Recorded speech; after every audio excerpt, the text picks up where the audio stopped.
So I was going to continue with the Magic the Gathering Aura of Courage Commander deck from the Dungeons and Dragons set.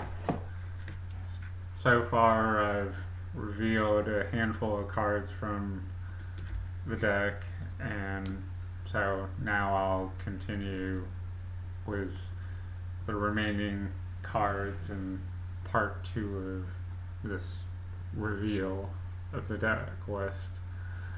Winged Boots. It's an artifact and equipment for one in a island. Equipped creature has flying and ward 4. Whenever equipped creature becomes the target of a spell or ability an opponent controls, counter it unless that player pays 4. So earlier I was in the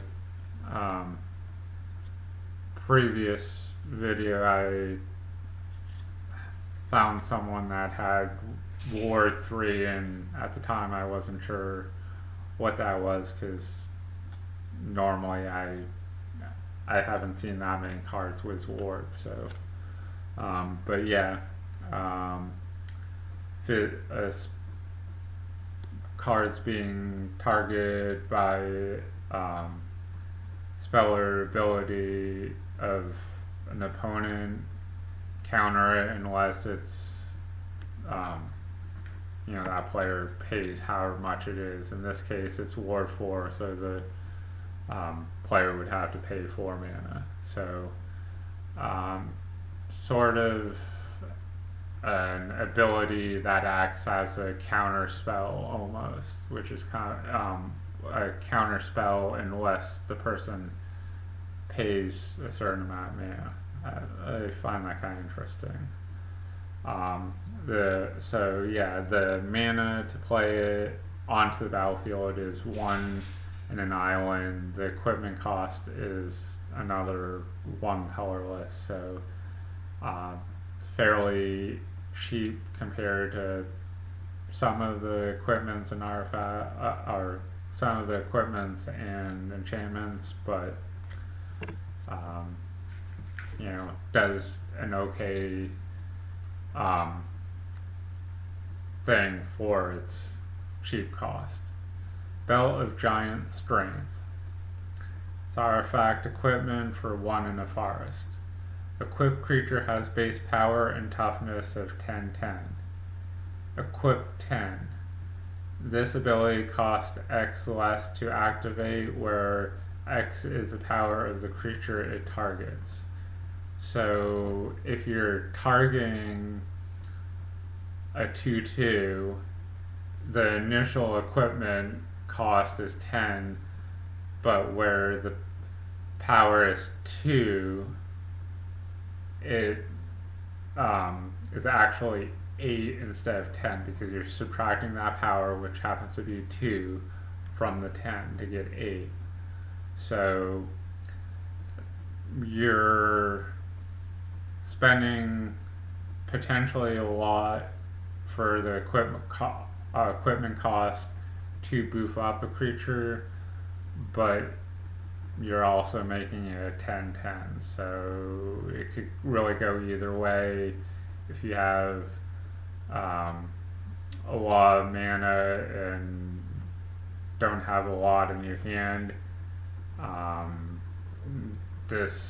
equipping this makes one of your creatures more entertaining for your opponent to deal with. Song of Inspiration. It's an instant that costs 3 and 2 forests. Choose up to 2 target permanent cards in your graveyard. Roll a d20 and add the total mana value of those cards, 1 through 14. Return those cards to your hand. 15 plus. Return those cards to your hand. You gain life equal to their total mana value.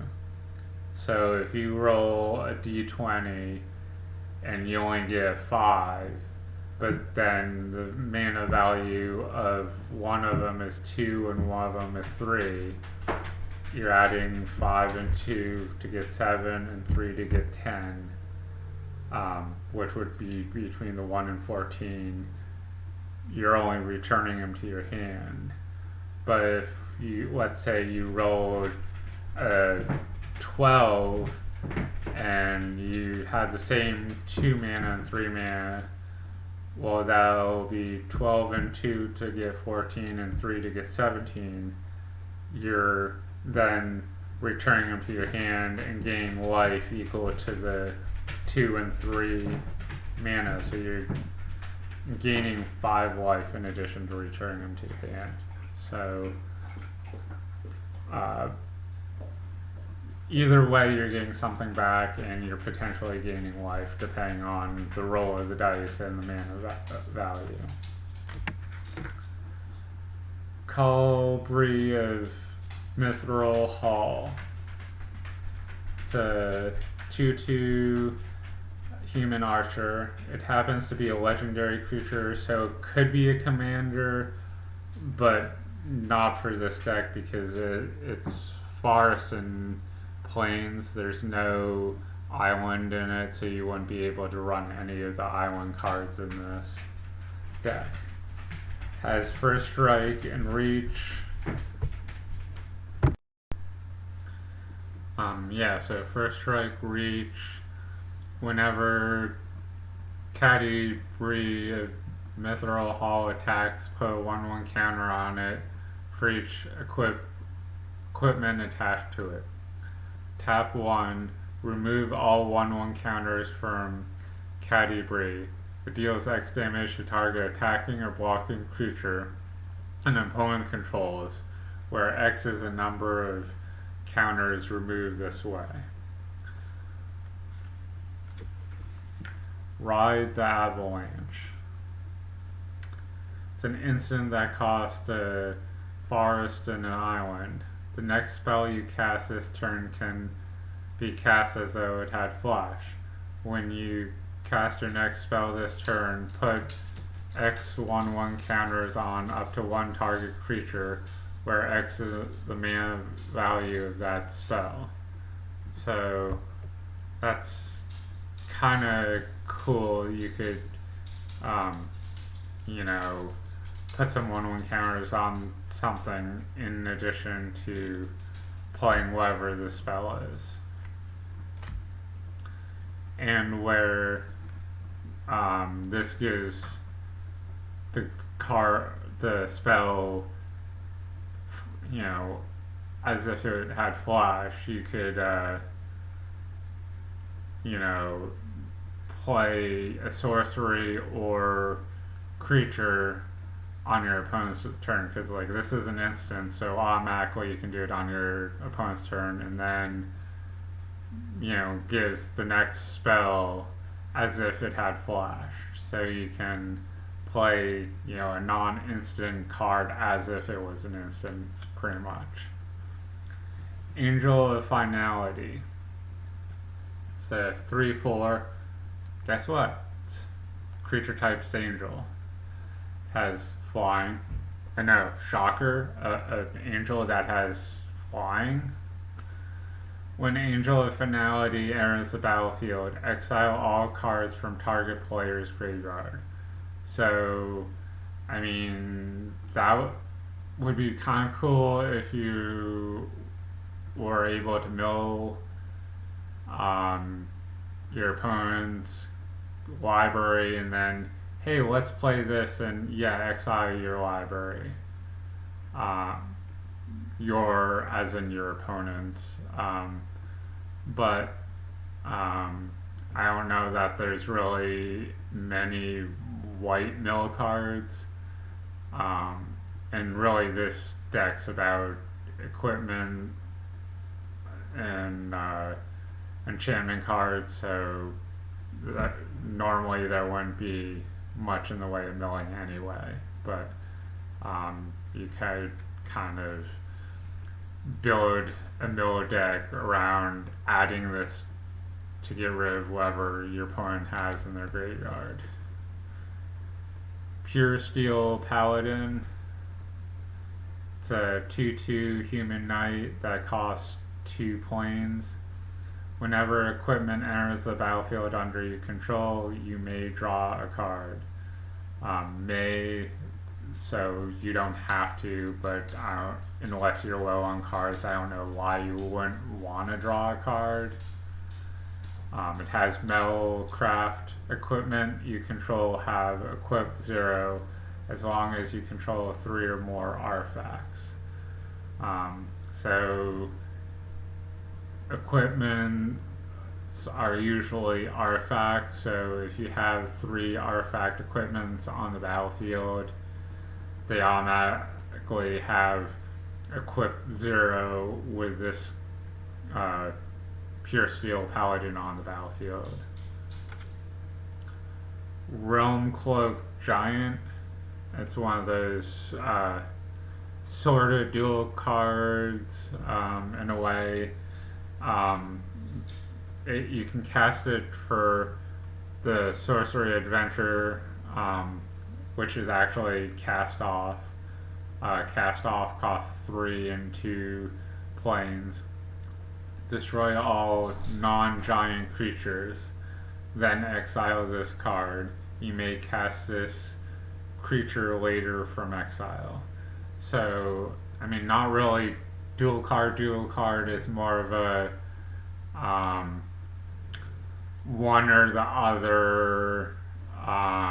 But if you play the sorcery, you can play the creature later, whereas if you play the creature first, you can't play the sorcery later unless the creature goes to the graveyard and you bring the creature, and then you bring this card back to your hand. Like, that's the only way you would play the sorcery after the creature. But yeah, the creature part of it is the Realm Cloak Giant. And as the name suggests, the creature type's giant. And because it's a giant, it's a big power and toughness, 7/7, happens to have vigilance, costs 5 and 2 planes, so very vanilla, boring creature card for, the mana cost. It's a 7/7 with vigilance that costs 7. I feel like you would almost want a little bit more out of something that costs 7, but at the same side, you can play the cast off sorcery and then play this creature. So maybe they just didn't want this to be too overpowering. Like, oh hey, you can play a sorcery to destroy, creatures except for this kind, and then let's play this creature that's big. That's the only thing I can think of. SRAM, Senior Edificer. It's a 2/2 dwarf advisor that happens to be a legendary creature, so you could play it as a commander, just not for this deck, because the mana cost is 1 and a planes. So if it was a commander, it would only be for a white deck. This is a blue-green-white deck. Whenever you cast an aura, equipment, or vehicle spell, draw a card. So is how many equipment and enchantment cards are in this. You're potentially drawing an okay amount of cards depending on when this enters the battlefield, and assuming it doesn't get destroyed. Winds of Wrath. It's a sorcery that costs 2, or a sorcery that costs 3 and 2 island, or I can't talk today. 3 and 2 planes. It's Winds of Wrath, so it kind of reminds me some of Wrath of God only not really 100%. Anyway, destroy all creatures that aren't enchanted. They can't be regenerated. So where you have enchantments, basically you start enchanting your creatures, save this, and all non-enchanted creatures, leave the battlefield. So unless your opponent has some enchantments too, you're getting rid of mostly your opponent's creatures and maybe a few of yours, depending on how you choose to enchant your creatures. Imprisoned in the Moon. Enchantment Aura. Enchant creature, land, or planeswalker. Enchanted permanent is a colorless land with tap, add one colorless, and loses all other card types and abilities. So, if you have a creature, land, or planeswalker you really don't care about, you're basically just having it become a land that taps for a colorless mana. I don't know why you would enchant, a creature or planeswalker with this, because unless it's like a 1/1 creature token with no abilities, you want that creature to attack or block with. And then the planeswalker, you're potentially using plus or minus abilities to make tokens or draw cards or deal damage or whatever the planeswalker happens to do. So enchanting planeswalker to tap for mana and do nothing else but tap for a colorless mana, that, I don't know, but it gives you options, I guess. That's the only thing I can say. Prognostic Sphinx. It's a 3/5 Sphinx for 3 and 2 islands. It has flying, discard a card. Prognostic Sphinx gains hexproof until end of turn. Tap it. Whenever Prognostic Sphinx attacks, scry 3. Greater Good. It's an enchantment that costs 2 and 2 forests. Sacrifice a creature. Draw cards equal to the sacrificed creature's power, then discard 3 cards. So, unless you're sacrificing a creature that's power 3 or more, you're essentially drawing cards to potentially discard more cards than you're drawing, depending on the power.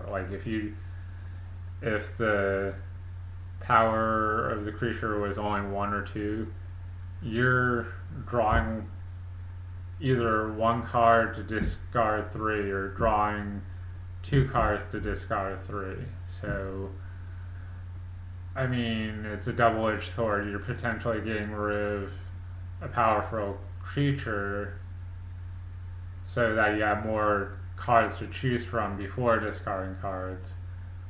But at the same, on the same side of the coin, you're also discarding cards. So if you end up having a bunch of good cards in your hand, well, how do I choose what to discard? But that only happens when you sacrifice a creature. So you kind of have a choice when you want to do that, I suppose. Heroic Intervention. It's an instant that costs 1 in the forest.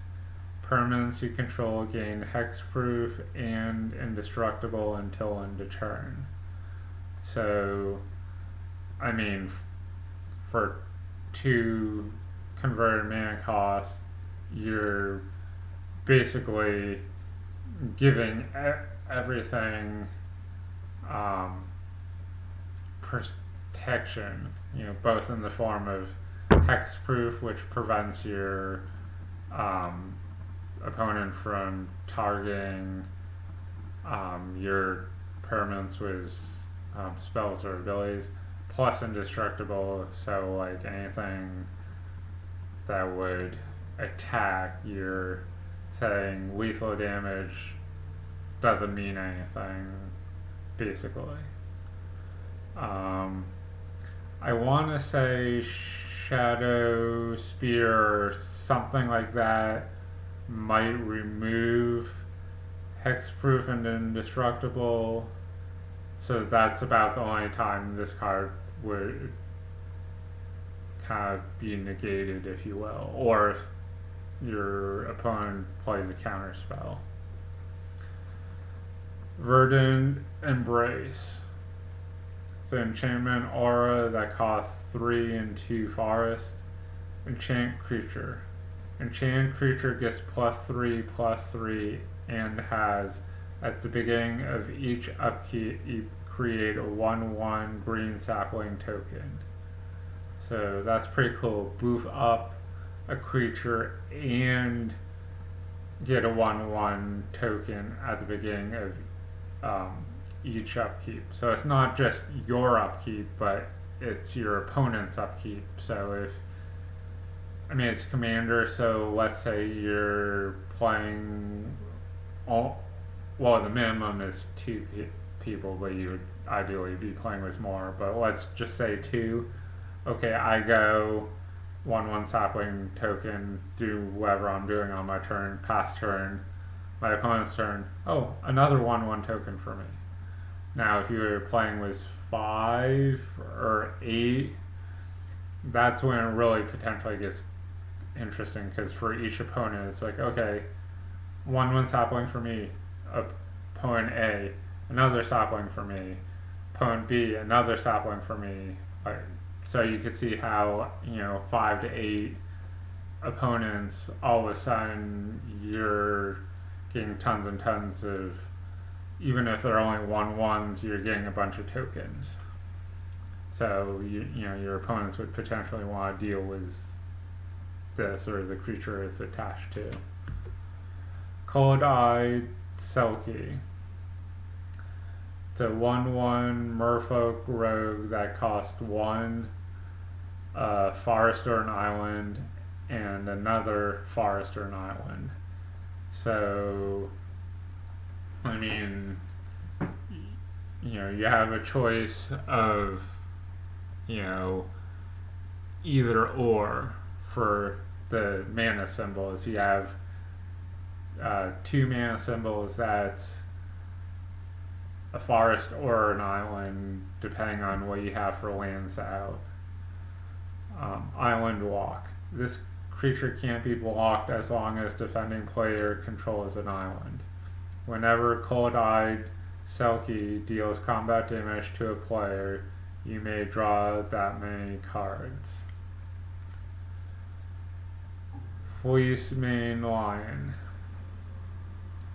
It's a 3/3 cat that costs a forest in the plains, and you can pay 3 a forest in a plain, monstrosity 1. If this creature isn't monstrous, put a 1/1 counter on it, and it becomes monstrous. As long as Fleecemane Lion is monstrous, it has hexproof and indestructible. So, it costs a lot to become monstrous, especially considering it only gets +1/+1, but it's kind of nice that it becomes hexproof and indestructible. Night of Autumn. It's a 2/1 Dirid Knight that costs 1, a forest in the plains. When Knight of Autumn enters the battlefield, choose 1. Put 2/1/1 counters on Knight of Autumn, or destroy target artifact or enchantment, or you gain 4 life. So, I mean, it's a 2/1, so nothing crazy, but it has those enter the battlefield triggers that you could choose one of the 3. So if you have a way to, play the card, then, blink it in and out, so to speak, exile to return it, you could really abuse some of those enter the battlefield triggers. So, if you're blinking it in and out, you really wouldn't want to do the 1/1 counters until it's staying on the battlefield. But if you were gonna have it leave the battlefield and come back a handful of times, you could be like, gain 4 life, leave and come back, gain another 4 life, leave, come back, destroy target artifact or enchantment. Like, you could potentially have a lot of fun at your opponent's expense if you have a way to have, this creature leave and come back. Argentum Armor. It's an artifact equipment that costs 6. Equipped creature gets +6/+6. Whenever equipped creature attacks, destroy target permanent. Equip 6. So, I mean, it says whenever it attacks, destroy target permanent. It doesn't specify whether it's has to be a creature, a planeswalker, a land, enchantment. It just says a permanent. So, basically anything that's not an instant or sorcery you could target. If you're attacking with it and your opponent goes to block with something that might kill your creature that this is equipped to, then you could just be like, destroy that, creature. But, I mean, this gives +6/+6, so unless the blocking creature had Death Touch, might not matter as much. Or if, the blocking creature had Indestructible, I guess you couldn't destroy it because an Indestructible, but there's sometimes it could be beneficial and to destroy what's blocking, and other times you maybe want to destroy a land or an enchantment or something your opponent has. Basilic Collar. So here's another card that I've had in, decks that I've built. It's an artifact equipment for 1. Equipped creature has Death Touch and Lifelink. Equip for 2. So, I think it's Wormcoil Engine that happens to have Death Touch and Lifelink, and I think it's like a 6/6, so when it dies, it creates a 3/3 worm with Death Touch and a 3/3 worm with Lifelink or something. So yeah, when I see this equipment, I almost think of that, just the fact that, that Wormcoil Engine has both Lifelink and Death Touch. Masterwork of Ingenuity.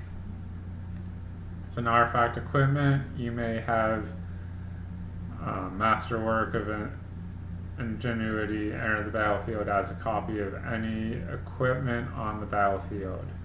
So, where this is an equipment and enchantment deck, that's potentially fun depending on what you're copying. Moon Silver Spear. It's an artifact equipment that costs 4. Equipped creature has first strike. Whenever equipped creature attacks, create a 4/4 White Angel creature token with flying. Equip 4.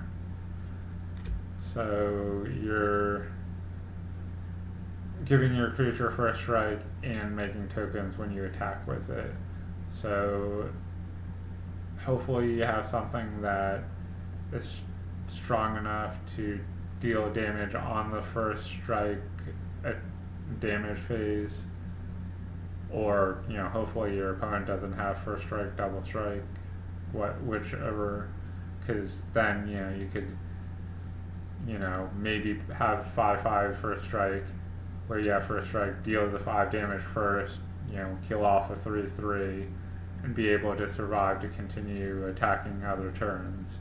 Because obviously making 4/4s for tokens, that's pretty clutch. So you want to keep whatever this guy's equipped to, so you can keep attacking, making tokens, keep attacking, making tokens. Sword of Animist, I guess. It's a legendary artifact equipment that costs 2. Equipped creature gets +1/+1. Whenever equipped creature attacks, you may search your library for a basic land card, put onto the battlefield tapped, then shuffled. So you're boosting a creature even if it's only +1/+1, and every time you attack with it, you're searching for land. So you're thinning out your deck by searching for the land. You're putting more land on the battlefield, even if it enters tapped. So you have more mana for future turns every time you attack. So, 2 to play to the battlefield, 2 to equip it to a creature. So let's say you put out you play a land, you play something a creature that costs 1. Turn 2, you play another land, you play this to the battlefield. Turn 3, doesn't matter whether you play a land or not, you play this. This is already on the battlefield, you equip this to the creature, and you start attacking, and you start searching for land. So as early as turn 3, you're attacking, putting more land from your library onto the battlefield. So like I said, thin the deck, put more land to produce more mana. Pretty clutch card too. Now it looks like we're to some of the lands. Canopy Vista land, and it actually specifies forest plains in the land. So if you're searching your library, you could search for forest or plains and choose this, even though the name isn't forest or plains, it's in the land field, so you could still search for it. Tap for a forest or plains. Canopy Vista enters the battlefield tapped unless you control 2 or more basic lands. Exotic Orchard. It's a land. Tap, add 1 mana of any color that land an opponent controls could produce. Unless you're tapping for a swamp or a mountain, I don't know how that's potentially helpful, because you have a green, white, blue deck, so you have green, white, blue mana. Obviously you would have those lands on the battlefield when you want to play this, but maybe if you find a way to play one of your opponent's spells and they have a black-red deck, you can use this to tap for one of the mana you need. Like, that's the only thing I can think of, I guess. Fortified Village. The land. As Fortified Village enters the battlefield, you may reveal a forest or plains from your hand. If you don't, Fortified Village enters the battlefield tapped. Tap to add a forest or plains. Lumbering Falls. So land, Lumbering Falls enters the battlefield tapped. Tap to add a forest or an island.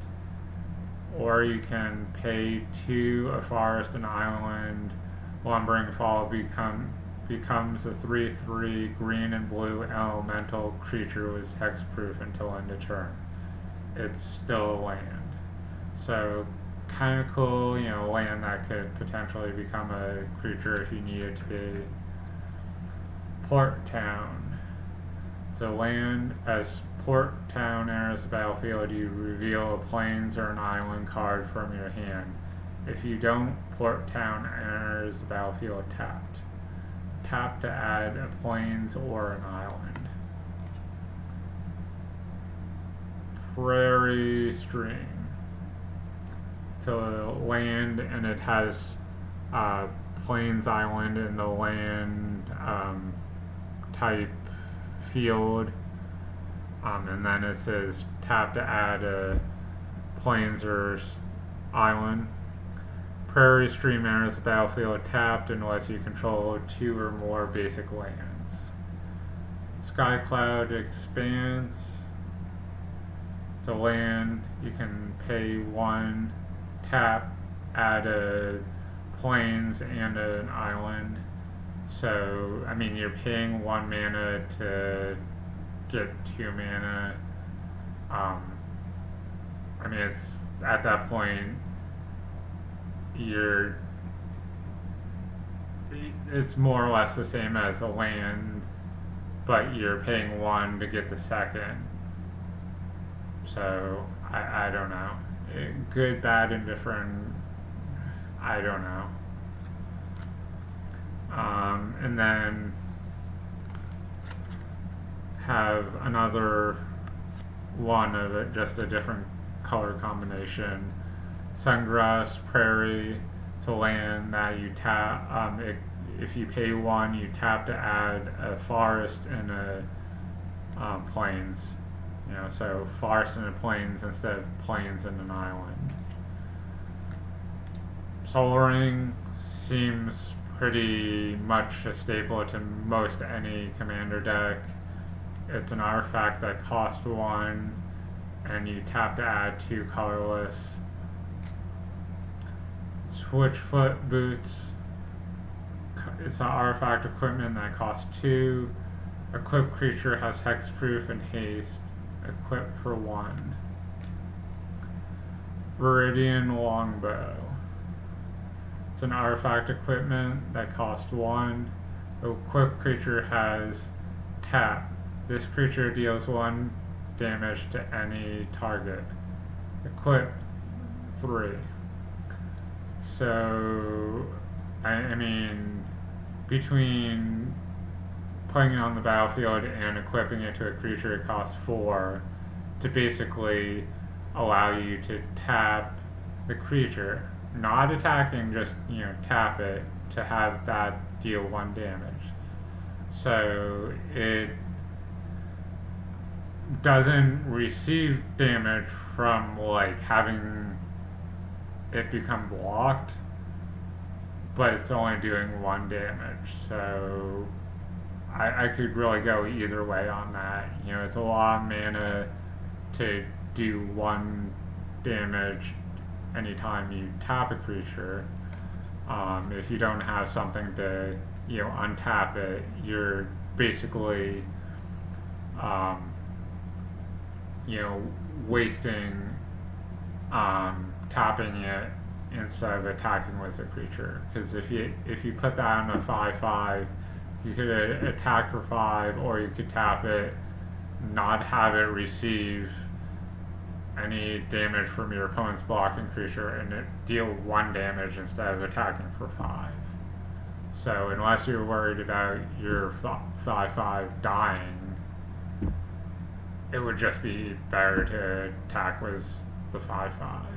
But I'm sure there's some scenarios tapping a creature to deal 1 damage would somehow be beneficial. Maybe if your opponent's down to 1 life, if you attack the player, because it says any target. But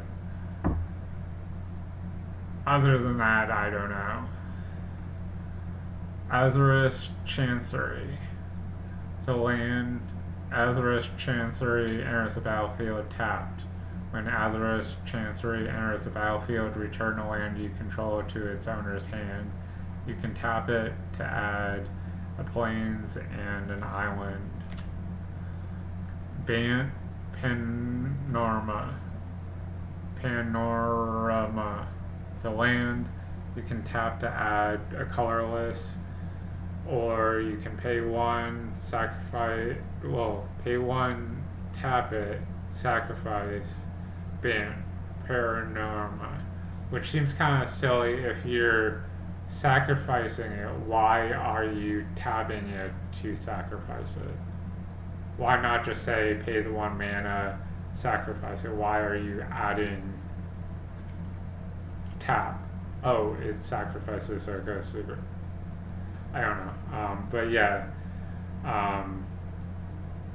pay 1 mana, tap 1 mana, tap this, sacrifice, Bant Panorama. Search your library for a basic forest, plains, or island card, put it onto the battlefield tapped, then shuffle your library. So, sort of like Evolving Wilds, only in addition to sacrificing this, you're paying 1 mana to do the search. Commander Tower. So, obviously, another fairly obvious staple to a commander deck because it has command in the title of the card. So it's a land, add 1 mana of any color in your commander's color identity. Pretty sure every commander deck that I've opened to share on my channel has had this card, I'm pretty sure. I'm pretty sure most, if not all, have also had Soul Ring. Floodplain. The land, Floodplain enters tapped. Tap, sacrifice Floodplain. Search your library for a plains or islands card, put it onto the battlefield, then shuffle. So, another one of those lands that I'm not sure why you're tapping it to then sacrifice it, but that's just how it's worded. Thins out the deck a little bit to get the particular land you need. It almost feels like a waste of a slot to me sometimes, because why wouldn't you just have the basic land, other than the fact this allows you to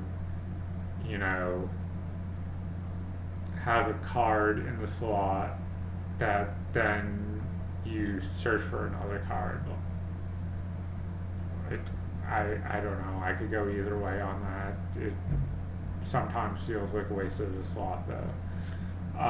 Same thing, just different color combination. So, Floodplain is white-blue.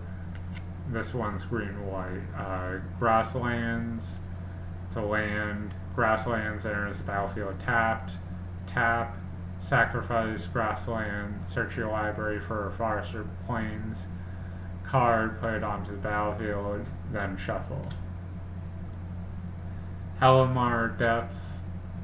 To land, Helmar Depths enters the battlefield tapped. When Helmar Depths enters the battlefield, look at the top 3 cards of your library, then put them back in any order. Tap to add an island. Mishra's Factory. It's a land that taps for a colorless, or you can pay 1.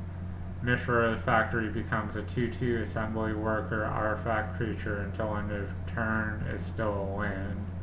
Or tap, target assembly worker creature gets +1/+1 until end of turn.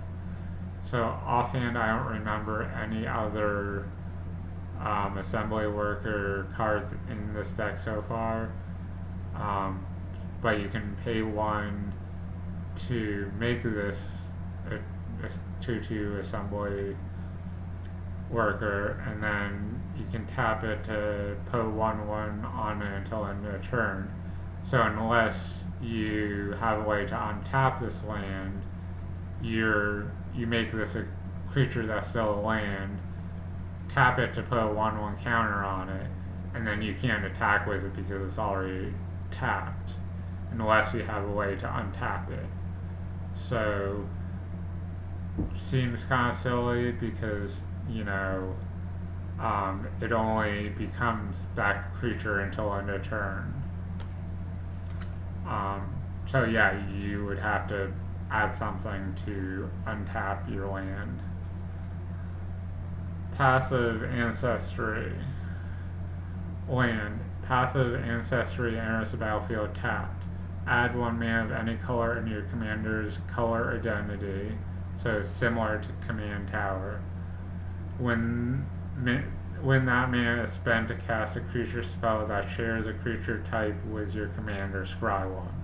So you get the added benefit of looking at the top card of your library and deciding if you want to keep it at the top or move it to the bottom of your. But that's only if you're casting a creature spell that shares a creature type with your commander, so could be helpful some of the time. Seaside Citadel. It's a land. Seaside Citadel enters the battlefield tapped. Tap to add a forest, plains, or island. Simic Growth Chamber. It's a land. Simic Growth Chamber enters the battlefield tapped. When Simic Growth Chamber enters the battlefield, return a land you control to its owner's hand. Tap to add forest and a plains. Terramorphic Expanse. It's a land. Tap, sacrifice Terramorphic Expanse. Search your library for basic land card, put it onto the battlefield tapped, then shuffle.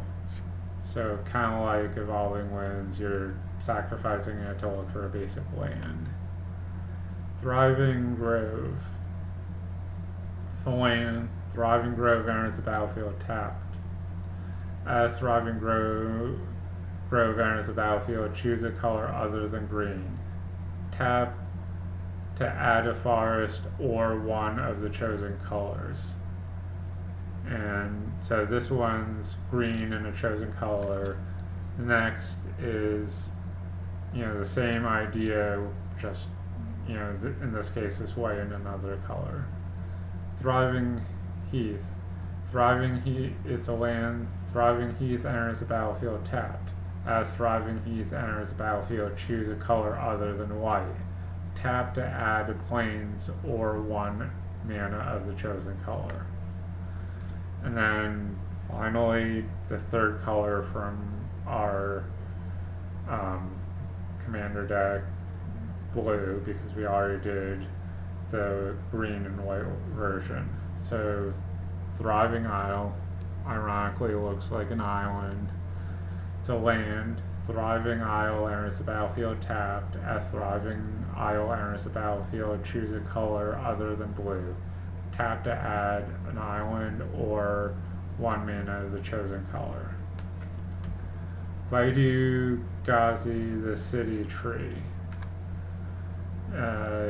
feel like this is in, a populate deck back in the day, like, when Return to Ravnica and populate was a thing.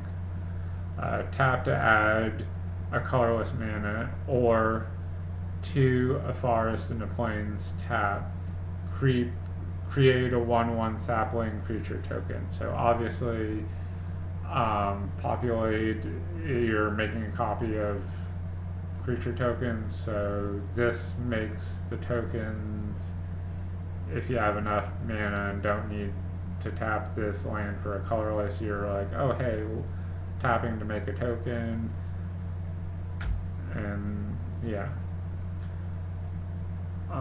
Now we're to, you have the islands, you have the forests, you have the plains. For whatever reason, there's flavor text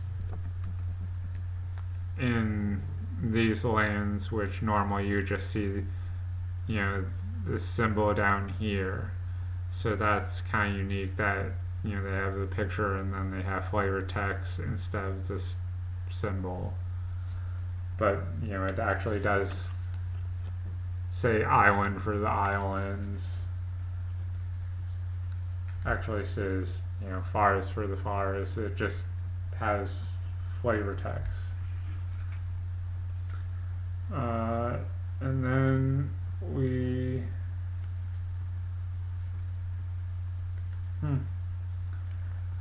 have another of the Gala Kindler of Hope, but it's almost a little bit thicker than a normal card. You probably can't tell from the camera, but there is the one with the white outline. It is a thicker copy. It almost, well, they're all cardboard, but it feels like a foam cardboard, and it's just thicker. And then we have some tokens, so angel tokens, some sapling tokens, and some night tokens, and then the random card that tells you what you do on your turn. And on the reverse side, it tells you, popular formats, and tells you learn more by going to magic.wizards.com/formats, which obviously if you go to Magic's website, there's more you can learn other than just about the formats. But hopefully you found some interest in this video and the previous video talking about the deck list from Aura of Courage, commander deck from the Dungeons and Dragons set. So thank you and have a good day.